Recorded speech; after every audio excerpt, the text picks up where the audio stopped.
What's going on, you guys? Welcome you guys to the channel. It's your boy Big Dog back with another one take review. And this is for Wandavision, the season finale, which is so crazy. And I gotta apologize that I'm getting this vid up so late.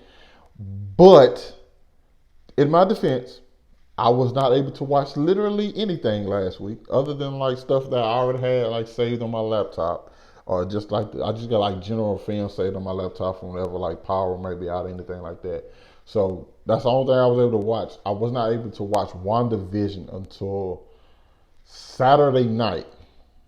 Then Sunday, I was on my boy B. Avery's movie news show, and we basically did a breakdown of the entire episode, which I will have the link to that in my description, because you guys go check out my boy B. Avery, because we literally broke down everything. It was me, him, Lamont, E-Man, Larry, people who are very much more knowledgeable about certain Marvel things than me. So we went into detail about a lot of different things, a lot of theories. So I'll definitely put the link to that in my description. It's 2 hours long, but I'm telling you, it's some great conversations throughout that whole thing. And there's a nice little section about some Black Panther recasting T'Challa at the end of that. So you guys definitely go check that out. But I have to put it on I need something for my channel too. So here we go. Overall, I thought the episode was good. Didn't love it though. But it's not to the point to where it didn't mess up the season or anything. It's not like, oh, this was bad. This was you know what I'm saying, the rest of the season was good and this was a letdown. It wasn't a letdown by any means. I just feel like there were episodes better. When I'm watching stuff, I kind of want the last episode to be the best one out of them, but I do think it had one of the most emotional moments in throughout, and I think that's kind of where this episode landed for me the hardest, was when it hit the like the emotional beats and like the character moments. Some of the action was cool. Some of it was kind of off. Some of the fights, it just looked, I want to say cheap, but it's not as well as some of the other things I've seen previously in other episodes.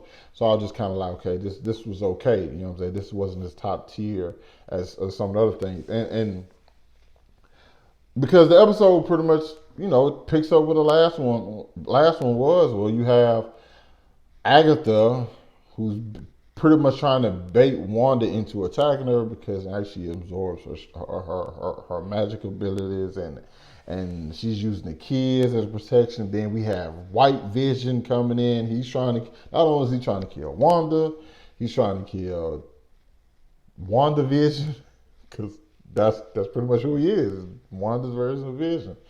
And like he's trying to correct everything. Not only that, you got Hayward coming in, who's a menace to society. Like Hayward's character is probably one of the weirdest ones, because I kind of feel like he had good intentions, but they just completely got derailed, and he just kind of lost his mind a little bit. I was just like, yo, your method, like your reasoning for what you're doing, we understand it. Yes, I'm a pride advocate. I don't think a lot of people are.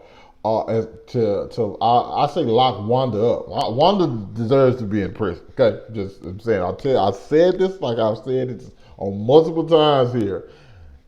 If you can't sell drugs to feed your family without going to jail, you cannot kidnap an entire town of people and think everybody's going to be okay with it just because you need your own little therapy session. That's not how things work, okay? So it was one of those situations, but like Hayward, I feel like he went about it the wrong way, as I feel with like a lot of different people. I kind of feel like Agatha did the exact same thing. It's like, I see what you wanted, and I see how you was trying to get it. It's just you went about it the wrong way. You kidnapped this woman's kids and choked them in front of her. You made her relive all of that. There's an easier way to do this, okay? You're giving her knowledge that she later on uses against you. Like, what are you doing? Okay, stop talking. Stop talking.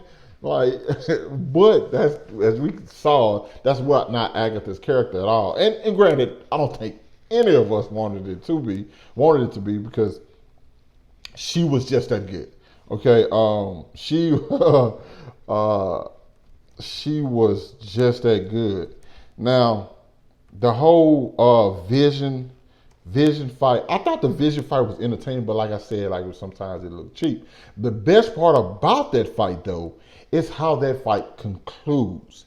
Because when you have the moment of where they're talking and things are going, and he basically tells him like, "Man, what are you doing?" It's like, "I'm here to kill Vision." And when he said that, I'm like, okay, so he's finna convince him to basically kill himself.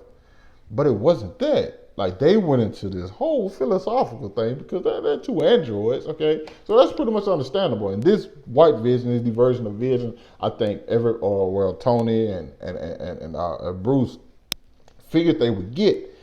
It's just along the way, he had those other personalities in him, so, you know what I'm saying, he didn't seem as robotic. But White Vision does, okay? White Vision is a unsalted cracker.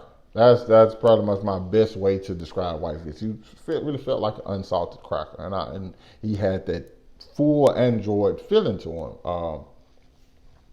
So things get going, and he pretty much convinces him like, I'm not your enemy, and that's the end of that, which is fine, simply because that was a good conclusion to that whole thing. So now we have White Vision out in the world, and he'll come back whenever Marvel needs him. So I like how they killed the character off and reintroduced him, but kind of as another character that which we will have to kind of like take moving forward. Gotta adjust the Quicksilver stuff. That is very disappointing. Okay, think a lot of us were disappointed, and I get it. We used because I know the only thing come popping up in my head right now is E-Man saying like, "Hey, we assumed that this was Marvel was doing this and intertwining things, but the fact of the matter is it was like a straight line. Like everybody had so many different theories, but the fact of the matter is it was like nothing. It just went a straight line, no real big twist, no big. I'm like, okay, well, all right, but that I wish they wouldn't have used him if that was the case. Like I wouldn't mind like not seeing him because, and granted, they can still do stuff with that character. It's just the way he used it, the way he got took down by Monica. Oh my God! Every time I think of Monica, I just see her in my head. And, poof. But yeah, and everything happened. And I love the moment where Wanda. I like when they go back in time, and Wanda is a recall to the Age of Ultron. She plays in her head, but the thing is though, Wanda is powerful, incredibly powerful. She's not knowledgeable though. That's what Agatha's biggest advantage was. Her biggest disadvantage was the fact that she just wouldn't stop talking because, like, yo, you're up against the Scarlet Witch, who you said numerous times how powerful she is. Only thing you have to do is shut up. Don't say anything. Let her do what she does. You don't have to say anything. Just be quiet, and you got this in the bag. But she went back and she continued to talk. And that was her downfall. Because even like it's a recall to the last episode 8 when she says, "Hey, any person in this, only person who can use magic is the person who created this." And so that's pretty much exactly what Wanda did to her. She thought she was absorbing Wanda's powers. Not at all. Then the fact that like, here we go. I kind of wondered to myself a little bit, what would have actually happened if Agatha was like, I don't think she was actually able to give her family back. But she's like, if she would say, here, after she thought she absorbed Wanda's magic, she'd be like, here's your family back. Here's your little thing. And I wonder what Wanda would have been. Wanda like, I thought she was going to like betray me. Like, no, I'm gonna actually give it back to you. I'm about to go on about my business. Oh, but you can't use your magic. So sorry, that's not gonna be the case. But like, I just kind of wonder a little bit. But was Agatha was defeated, and she has to like live in that time, which I like the case where you don't lock her up or you don't kill her character off.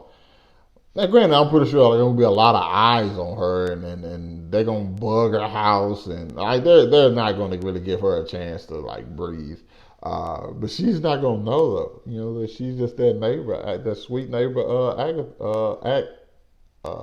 Agnes, who's gonna need a real job. Kind of wondering who house was she living in with, But the best, well, not the best, one of the best parts about this to me was actually even before the whole fight. Because I kind of skipped this part, was when Agatha was cutting the strings, and every person started talking to Wanda, just like, "Hey, can you let us go? Or if you can't, can you just let us die?" And like that moment right there is like the one where you just really think like, how do you not see her as the villain? Like those people in that time, there is nothing you're going to be able to say to convince them that Wanda is not the villain, the antagonist, whatever you want to call it. They gonna look at her like as a villain. They're not gonna look at her as an antagonist. They look at it straight. You is the bad guy. You are evil. Because these people were held against their wills and had to suffer with the pain that Wanda had, on top of them suffering because they were doing stuff that they had no control over. And like then Wanda even starts, once they start getting too loud for her, she chose them again. She's like, my bad, but y'all war get too loud. I needed y'all to chill. So it's crazy, but I think that's a dope element. It's going to be, and I know it's going to play a part later on when like something happens. Wanda's going to be, because this is not Wanda's first time being put in the spotlight. The whole Sokovia course was about like Wanda, using her powers and in the situation where people lost their lives. So it's like we in this situation again. So it's like what are we gonna do? Like what are we gonna do? I feel like Wanda's going to have one of the most interesting storylines in all of Marvel, 100%. Now, after everything wraps up, we go to the house. We pretty much know what's going on. The best shot, I think my favorite shot in the whole entire episode was them walking home. And because you just knew. I said, this is it. This is it. You got to say, and she's putting the kids to rest, and they put the kids to bed. And you just know, like, she won't see them no more. And like everything gets, the hex closing in, and it's just like, she's got to spend those last few moments. She go talk to Vision, her and Vision have that last little conversation, and she basically tells him pretty much what he means to her, because he had a chance to really say goodbye to her. But she never really ever got that closure to say goodbye to him, and she does, and he fades away, and that's it. Man, that's it. Like, house is gone. Some kind of way it went from daylight to nighttime to back to daylight, but that's a story for another day. She walks off. She talks to Monica. Monica's like, hey, what's up? We're not going to even talk about the fact that Wanda jumped in front of a bullet for 2 kids. You know what I'm saying? Granted, Monica thought the kids were real, but at the same time, probably wouldn't.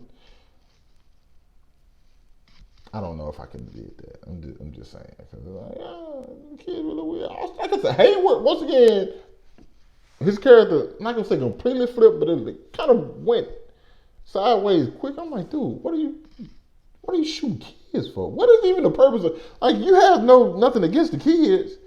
Your target was Wanda. What are you shooting these kids for? Like, that was kind of one of the weird things to me too. And like he never stopped shooting. Like Hayward didn't stop shooting till the gun emptied, bro. Like, I know I was talking about this earlier in this review, but I'm kind of all over the place. But like, he never stopped shooting that gun.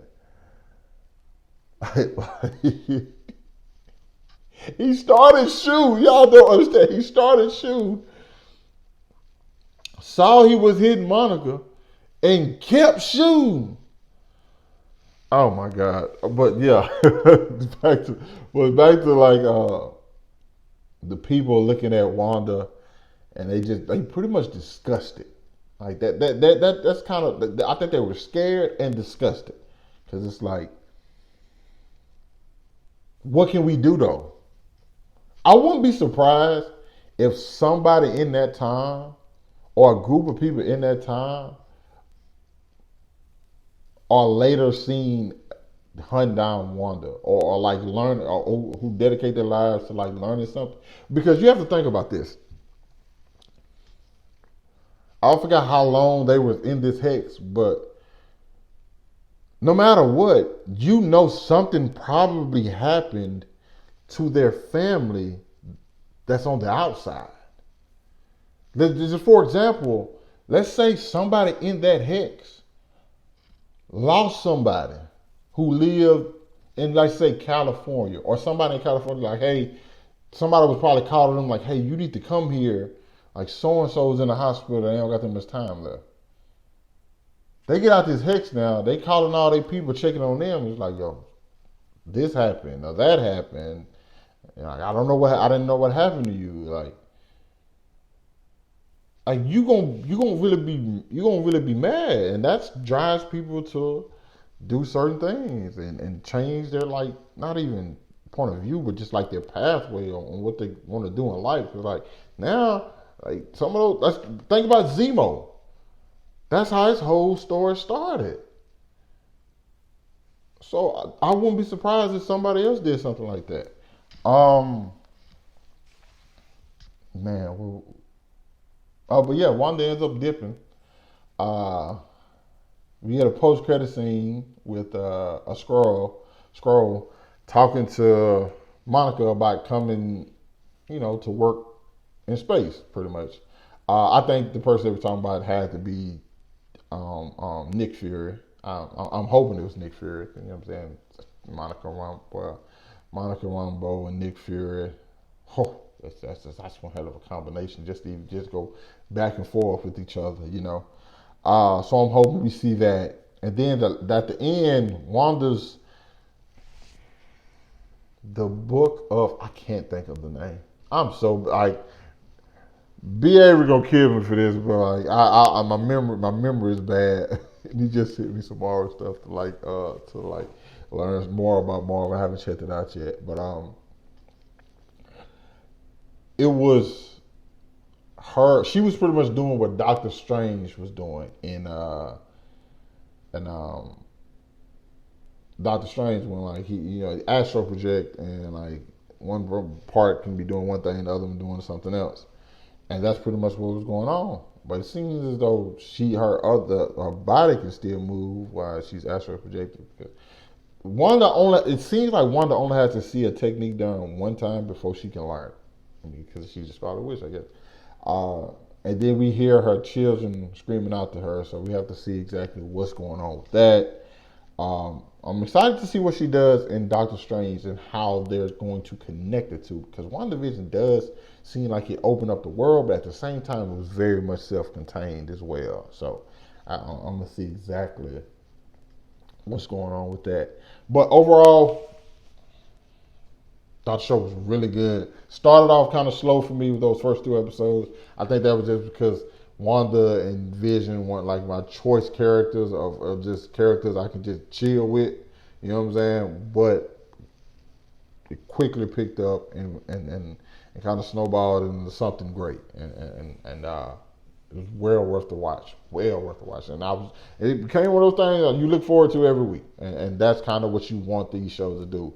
You want them to be like, hey, can't wait to see what happened on WandaVision this week. Everybody else had theories. I didn't have any simply because I'm not as knowledgeable about Marvel content. So I just was kind of like, whatever happens, that's what happens. You know what I'm saying? So I'm just accepting that. But the whole, like I said, the whole Evan Peters stuff, I thought we were going to get some one, without the X-Men or something. But it's cool though. You guys let me know what you thought about the series as a whole down in the comments. Let me know what you thought about the season finale.